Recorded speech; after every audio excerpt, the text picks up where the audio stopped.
Okay, before we begin, make sure that you subscribe to the channel for new content that we are uploading on here every Monday, Wednesday, Thursday. Also, don't forget to like our videos, bookmark this channel, and also check out www.djtcell.com. That beat before I wrote to it was just called Carpenter for a long time. It was always intended to do something Carpenter with that. Yeah, no, I think that's kind of what I was getting at, because listening to the album, even before I saw that you guys specifically cited Carpenter, I was like, oh, this is the score from Halloween.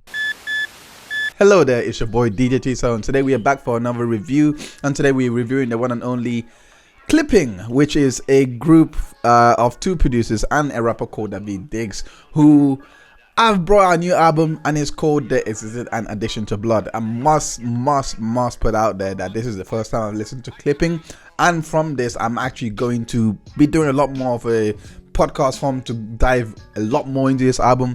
So this is kind of a service review, not really a lot that I'm going to break down or unpack from this album, because I personally want you to go and listen it for yourself. I recommend this to be a vinyl copy. In all fairness, this was a well thought out project. I was in love with the way that it sounds was especially well done, really refined. The use of distortion in this album was, I cannot fault it in any way, because distortion, depending on how we use, can be a real definitive skill. And the way that they have used it, properly, because it can easily go wrong. Distortion is not supposed to be something that should be that is supposed to be like, oh wow, it's an amazing kind of art. It's similar to, I believe you can call it pop art or a mosaic art. It's not really, it may not be as pleasing to look at, to me anyway, but wonderful pieces are created from this type of art form. So again, they have taken, just like mosaic art, to me, they have taken the distortion kind of art form to a whole new level. This is more of an experimental hip-hop, and to be honest, experimental hip-hop is not really the mainstream sound at or has not really picked up. It's more of it's an alternate side of hip-hop. And what they have done with this hip-hop is to flip it into a kind of a horror genre. There Existed an Addition to Blood really explores some really deep philosophical themes.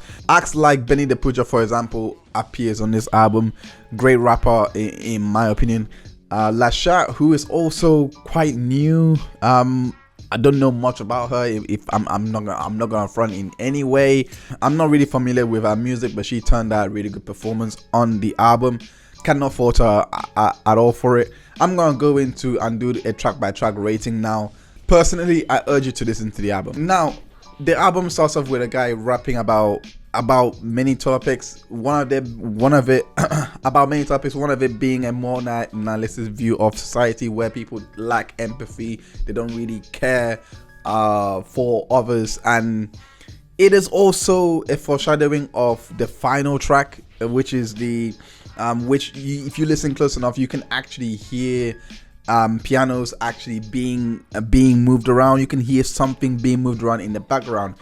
You can link it almost to the final track of this album called Piano Burning. Now, then the next track, Nothing Is Safe, I actually gave this an 8.5. You really get the feeling that the boogeyman is actually about to pounce on you. There's a lot of build up into this. There's a lot of payoff as well, and the instrumentation, the slow build up, it really adds and gives you that feel that something is about to happen. That's why I gave it an 8.5. The next track is called He Dead. I gave this an 8.7. The boogeyman is actually revealed to be the destroyer, and again the parallels here, which goes into the different facets of society, which is the police, people seeking revenge, person who's just at the wrong place, wrong time, gang warfare, trappers, people that are just aiming to stay alive at all costs. These people all turn out to be the boogeyman in some respect. The way that he has managed to juggle each of these people to say that we are all, in a way, our own boogeyman, to somebody else. It doesn't respect who it is. We can be a boogeyman to somebody else. The police can be a boogeyman to people that are doing wrong in society, or not even generally doing wrong, just being unfairly targeted. They can be a boogeyman to them. It's very. I like the premise that he was building from here. The haunting interlude, nothing really much happened on here. It's just a distorted kind of sound that if you do pay close attention, you may hear something. I personally do not know. Let me know in the comment section. I really refrain from actually rating on this one, so because again, nothing was really happening, or there's no rapping I can actually judge off. The next track, La Mala Ordina, I gave it an 8, which can be translated to the mad order, or don't know. My Spanish is not really great here, and I'm being put on the spot. I haven't really had time to look into Google Translate to actually find out. This is where I started to have a bit of swipes on the album. I personally felt like the distortion on this was too long to actually go into the track. Sorry, to go from the track, I should say. It features the likes of Benny Butcher. The way that it fades out was actually very convenient, because if you pay attention to the story, it does leave it at the cliffhanger. You don't know who is about to die. As the distortion fades in and starts to overpower David Diggs as he was rapping, this is where I felt like it lasted way too long. I started to like wonder a bit, when was this gonna end? But it still did its job. Like, I was still saying, okay, cool. It does add to the suspense. It does add to tension. It's just a bit too long. That was my only swipe on it. Club Down was, I believe, the climax and possibly the best song of the album. It really dived into deeper and deeper themes. Not just that, like I said, it's just how it really deconstructs and breaks down gangster culture.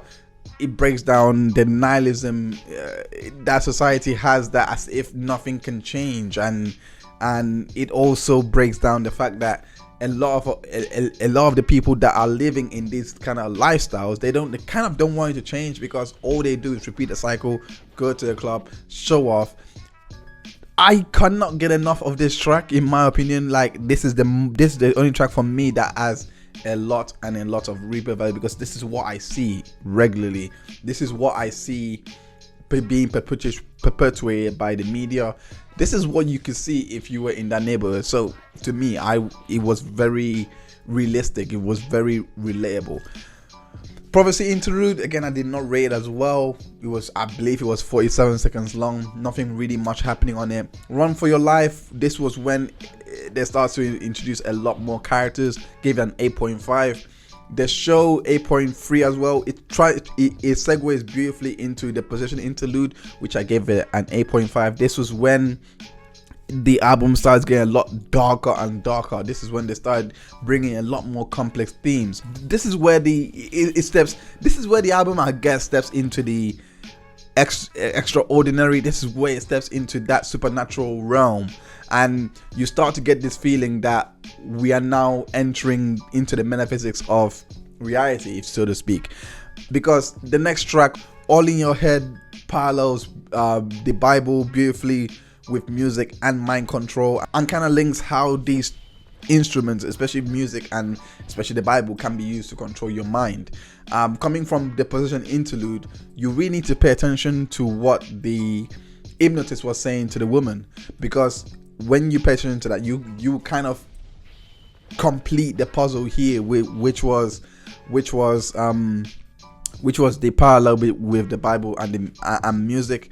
Also, not just that, it also explains how pleasures or hedonism being conditioned and being encouraged in today's day and age is also used as a form of control. That's obviously if you're looking at the external factors. Again, I'll be doing a podcast on this. There's so much to unpack from this album. Yeah, anyway, I gave this an 8.9. I gave this an 8.9. And something happened on the outro of this part of the track, which I don't want to spoil for you. Please go and listen to it. Let me know what you think. Blood of the Fang, I gave it a 9 out of 10. This is because of the story and the story alone. you will need to watch the movie. It's a very old movie. It's 1973. It's called Ganja and the Hess. This track also is possibly the second best track on the album, and here is why. It parallels the violent history of racism and how it links to bloodlust.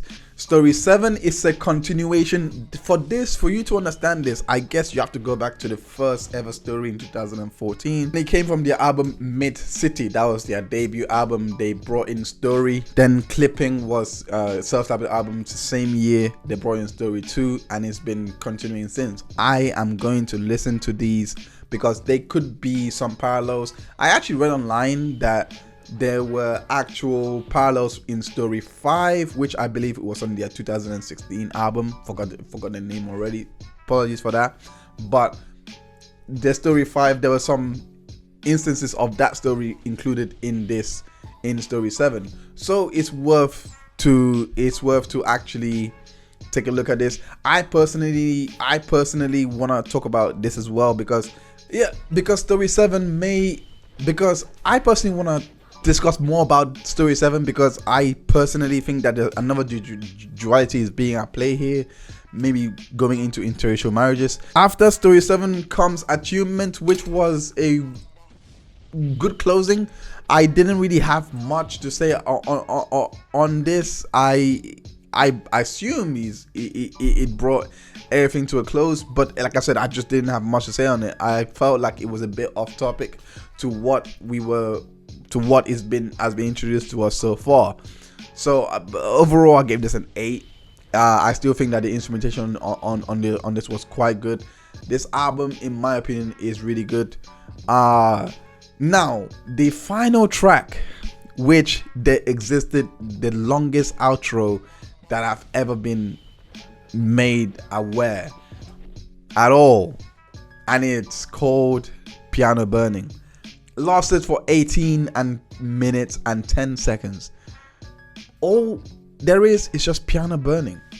Now, I could dismiss this. I'm not gonna rate this because again, nothing really happens on it, and if I was rated, I would rate it way too harshly, which may not reflect my actual feelings on the album. Overall, I'm just gonna do some quick maths. So I added up all the scores, and it actually turned out that the album scored an 85 out of 100. Now that's 85%. This is actually a brilliant piece of work. I cannot deny it one bit. I cannot give you a kind of a progress report to say that they've improved their sound immensely, because this is my entry point to Clipping Dot. So thank you so much for checking out this review. I hope that I hope that you got something from it. I'm curious to know your thoughts in the comment section. Let me know what you think. Did you hate it? Did you love it? Is Clipping Dot gonna go on top? Nothing much to actually say much after here. I'm gonna be pushing out this podcast. Life has really taken over in this past few days, but I will be bringing out a podcast. I'm trying to make it as different as possible. So many ideas in how I want to present it, but yes, it's definitely gonna come out. I'm going to do a more extensive breakdown on this album and see where we go from there. Anyway, hope you have a good evening. Stay blessed. Peace.